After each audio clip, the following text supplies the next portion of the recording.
BPSC के द्वारा BPSC TRE 2 में सभी चयनित शिक्षक अभ्यर्थियों के काउंसलिंग के संदर्भ में शिक्षा विभाग की तरफ से आपके महत्वपूर्ण दिशा निर्देश जो है जारी किए गए हैं। शिक्षा विभाग की तरफ से यहाँ पर क्लियर कर दिया गया कि कोई भी ऐसा शिक्षक अभ्यर्थी हो जो इन डॉक्यूमेंट्स को कंप्लीट नहीं करता या फिर प्रक्रिया को कंप्लीट नहीं करता है तो उनका किसी भी हर हाल में आप लोग का डॉक्यूमेंट्स वेरिफिकेशन काउंसलिंग जो है आपका न किया जाए। यहाँ पर आप देखेंगे तो शुरू में आपका बीपीएससी टीआरई फर्स्ट को लेकर बोला गया, तो बीपीएससी टीआरई फर्स्ट का आपका क्लियर हो गया। यहाँ पर अब आता है आपका बीपीएससी टीआरई 2 को लेकर दूसरे पॉइंट पर द्वितीय चरण यानी बीपीएससी टीआरई 2 आप यहाँ पर जो है वो देख सकते हैं। यहाँ पर जो आपका शिक्षा विभाग की तरफ से पहला कदम उठाया गया तो इसमें बोला गया कि जो चयनित शिक्षक अभ्यर्थी हैं बीपीएससी टीआरई 2 में जो आपका आधार कार्ड नंबर है और जो आपका आधार नंबर मोबाइल नंबर में लिंक नहीं है वैसे शिक्षक अभ्यर्थियों का किसी भी परिस्थिति में आप लोग का काउंसलिंग जो है वो नहीं कराया जाएगा। जो कि इस चीज़ को लेकर हमने आपको स्टार्टिंग से जो है बोलते आया है। फॉर्म जब आपका भरा रहा था उसी टाइम पे यदि मान लीजिए आप लोग पैन कार्ड से फॉर्म भरे हैं या फिर डीएल से फॉर्म भरे हैं उसके बाद भी यहाँ पर आपका आधार कार्ड और आधार कार्ड में लिंक मोबाइल नंबर वो आपका कंपलसरी है। स्टार्टिंग में तो आपको शायद जहाँ तक मुझे पता है कि आप लोग का मना कर देंगे कि आप लोग का काउंसलिंग नहीं कराया जाएगा। यदि मान लीजिए काउंसलिंग के लिए तैयार भी होते हैं तो उसमें आपका आधार कार्ड और ओटीपी जो है आपका कंपलसरी है। दूसरा यहाँ पर आपका कदम है कि बीपीएससी से हाल ही में प्राप्त जो आपके बायोमेट्रिक थंब इंप्रेशन है उससे यहाँ पर आपका मिलान जो है किया जाएगा कि जो कैंडिडेट काउंसलिंग के लिए आ रहा है तो वही कैंडिडेट काउंसलिंग के लिए जो है वो आया है या फिर कोई एग्जाम और दिया और काउंसलिंग के लिए कोई और आया है, तो ये आपका जो है आपके बायोमेट्रिक का जांच इस तरीके से आपका किया जाएगा। तीसरा आपका कदम है कि काउंसलिंग में अभ्यर्थियों को आधार लिंक मोबाइल नंबर से ओटीपी प्राप्त करना यहाँ पर कंपलसरी है, जो कि हमने आपको स्टार्टिंग से बोलते आ रहा है। यहाँ पर ध्यान रखिएगा कि इस चीज़ को लेकर आप चिंतित मत होइएगा कि आपने जो फॉर्म भरते टाइम जो मोबाइल नंबर फिलअप किया है वही आपके आधार कार्ड में लिंक होना चाहिए, ऐसा बिल्कुल नहीं। आपके किसी घर के गार्जियन का ही है या फिर आपका ही है वो दूसरा मोबाइल नंबर लिंक है वो बस आपका लिंक होना चाहिए। वहाँ पर ओटीपी जब आपका मांगा जाएगा तो आप ओटीपी दे सकें, बस इतना ही आपका लिंक मोबाइल नंबर से आपका तात्पर्य है, इसके अलावा कुछ भी आपका लेना देना नहीं है। फिर उसके बाद चौथा कदम देखेंगे तो इसमें आपका बोला गया कि काउंसलिंग सह उन्मुखीकरण यानी जब आपका काउंसलिंग और डॉक्यूमेंट्स वेरिफिकेशन होगा तो एक आपको पत्र जो है वो दिया जाता है, उसको हम काउंसलिंग सह उन्मुखीकरण जो है बोलते हैं। फिर उसके बाद आपको बाद में आमंत्रण पत्र भी जो है आपका दिया जाएगा। फिर उसके बाद यहाँ पर आपके औपबंधिक नियुक्ति पत्र आपको मिलता है, प्रोविजनल अपॉइंटमेंट लेटर, जो कि आप लोगों को जिला शिक्षा पदाधिकारी के माध्यम से मिलेगा, जो कि सभी शिक्षक अभ्यर्थियों को एक साथ मिलता है, या फिर आप लोगों को पटना बुलाकर जो गांधी मैदान होगा तो वहाँ के जो मुख्यमंत्री होंगे तो उनके माध्यम से आप लोग को औपबंधिक नियुक्ति पत्र मिलेगा एवं पदस्थापन पत्र। यानी उसके बाद यहाँ पर क्या है कि आपको किस विद्यालय में आपका पोस्टिंग जो है हुआ है वो आपका पदस्थापन पत्र होता है। तो ये जितने भी आपके पत्र हैं उसमें आपका क्यूआर कोड जो है आपका मैच कराया जाएगा। तो इसलिए ध्यान रखिएगा कि जैसे जो आपका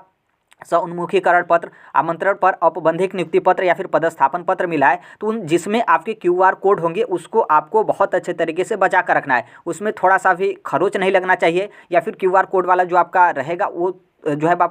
है आपका कटा पीटा फिर फड़ा नहीं होना चाहिए या फिर जो है आपका मीठा नहीं होना चाहिए। मेरे कहने का मतलब यहाँ पर यह है कि क्यूआर कोड आपका कंपलसरी है, भले ही आपके पास हर एक चीज़ सही है, क्यूआर कोड आपका मैच नहीं करा या फिर क्यूआर कोड घिस गया है या फिर पिट गया है फिर कट गया है, वो आपका स्कैन नहीं हो रहा है तो उसमें आपका यहाँ पर दिक्कत होगा। तो इसलिए जो कुछ भी आपको पत्र मिलता है पूरा कोशिश करिएगा कि उसको आपको लेमिनेशन कराकर जो है वो रख लेना है, ताकि बहुत अच्छे तरीके से वो आपका जो है वो सेफ रहेगा और आगे चलकर किसी भी तरीके का आपका दिक्कत भी नहीं होगा। फिर उसके बाद पाँचवां कदम यहाँ पर आपका उठाया गया है कि जब यहाँ पर क्या है कि योगदान कर लेंगे, मतलब आप लोग जब विद्यालय में योगदान कर लेंगे तब यहाँ पर जो आपका योगदान पत्र होगा और फिर आप यहाँ पर विद्यालय के शिक्षक अभ्यर्थी यानी आपको सशरीर हेतु यानी कि आपको स्वयं उपस्थित होकर और आपके विद्यालय के जो प्रधानाध्यापक होंगे जहाँ पर आपका विद्यालय में पोस्टिंग होता है तो फिर आप दोनों लोग को यहाँ पर क्या है कि दोनों लोग को उपस्थित होना है। कहाँ पर? जो आपके जिला शिक्षा पदाधिकारी कार्यालय है वहाँ पर आप दोनों लोग को उपस्थित होना है, यानी जो चयनित शिक्षक अभ्यर्थी वो और उस विद्यालय के जो प्रधानाध्यापक होंगे इन दोनों लोग को जो है उपस्थित होना है। यहाँ पर आपका बोला गया कि वहाँ पर जब आप उपस्थित होंगे जिला शिक्षा पदाधिकारी कार्यालय पे तो वहाँ पर जो आपके बायोमेट्रिक थंब इंप्रेशन है उसका भी वहाँ पर मिलान करना जो है वो कंपलसरी है, ताकि वहाँ पर चेक किया जाए कि जो भी यहाँ पर आप काउंसलिंग कराए या फिर आपको औपबंधिक नियुक्ति पत्र मिला या फिर बीपीएससी टीआरई 2 का एग्जाम दिए तो आप वही कैंडिडेट हैं या फिर कोई अलग अलग बीच में कैंडिडेट है, तो ये आपके उस टाइम के लेकर जो है आपका बोला गया है। फिर उसके बाद यहाँ पर आपका नोट करके लेकर बोला गया कि जो आपका विद्यालय पदस्थापन पत्र होगा या फिर जो भी आपके कंप्यूटर के माध्यम से आपके ज्वाइनिंग वगैरह कराए जा रहे हैं तो उसमें इन सभी चीज़ों पे आपका ये जो ऊपर हमने बताया तो इन सभी प्रक्रियाओं को यहाँ पर कंप्लीट जो है किया जाए, इसे सर्वोच्च प्राथमिकता जो है वो दिया जाए। और यहाँ पर जो आपके माध्यमिक शिक्षा निदेशक हैं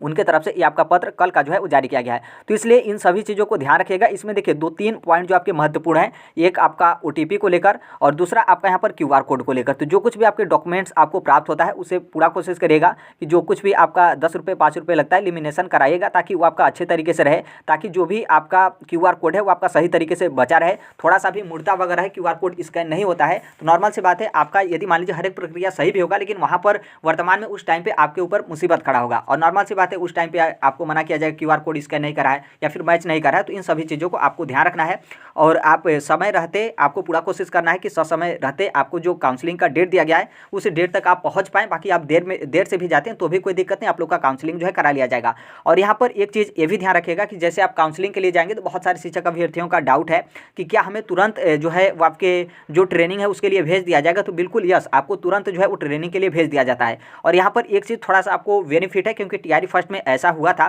कि जैसे मान लीजिए आप स्टार्टिंग में काउंसलिंग के लिए जा पाते हैं तो आपको जो डाइट वगैरह है वो आपको मिल जाता है। और ऐसे जो लेट शिक्षक अभ्यर्थी होते हैं तो डाइट का सीट फुल हो जाता है, तो आपको क्या है कि बीआरसी पे जो है भेज दिया जाता है। जब बीआरसी पे आपको भेजा जाएगा तो वहाँ पर आपके रहने खाने का कोई सुविधा नहीं जो है आपको मिलता है। तो कहीं ना कहीं आपको मतलब प्राइवेट रूम लेना पड़ेगा, तो आपको 15 दिन रहना है, तो काफ़ी ज़्यादा आपके पैसे वगैरह जो है वो आपके लग जाते हैं। तो इसलिए ध्यान रखिएगा कि यदि आप जितना अच्छे से हो और हर एक डॉक्यूमेंट्स प्रिपेयर करके आप जाते हैं और पहले जाते हैं तो आप लोग को काउंसलिंग अच्छे तरीके से हो भी जाएगा, कोई भीड़ भड़क्का भी नहीं रहेगा। और उसके बाद आप लोग को डाइट वगैरह जो है आपके ट्रेनिंग सेंटर के रूप में आपको मिलेगा। तो वहाँ पर आपके डाइट में हर एक चीज़ आपका रहने वगैरह का हर एक चीज़ जो है सुविधा बहुत अच्छे तरीके से जो है वो रहता है। तो इन सभी चीज़ों को आपको ध्यान रखना है। बाकी जैसे भी आपके अपडेट नोटिस बदलाव वगैरह आते हैं 38 जिलों में 38 जिलों में आपके काउंसलिंग सेंटर बनाए गए हैं, तो हर एक चीज़ हम इस platform right to education Sonbhadra पे शेयर जो है वो करते रहेंगे। तो अभी तक इस चैनल को आप सब्सक्राइब नहीं किए हैं, सब्सक्राइब करते हैं, बेल आइकन को प्रेस जो है वो जरूर कर लीजिएगा। मिलते हैं अगले नेक्स्ट वीडियो में, तब तक के लिए thank you, bye bye, take care, all the best, thank you for listening, God bless all, thank you.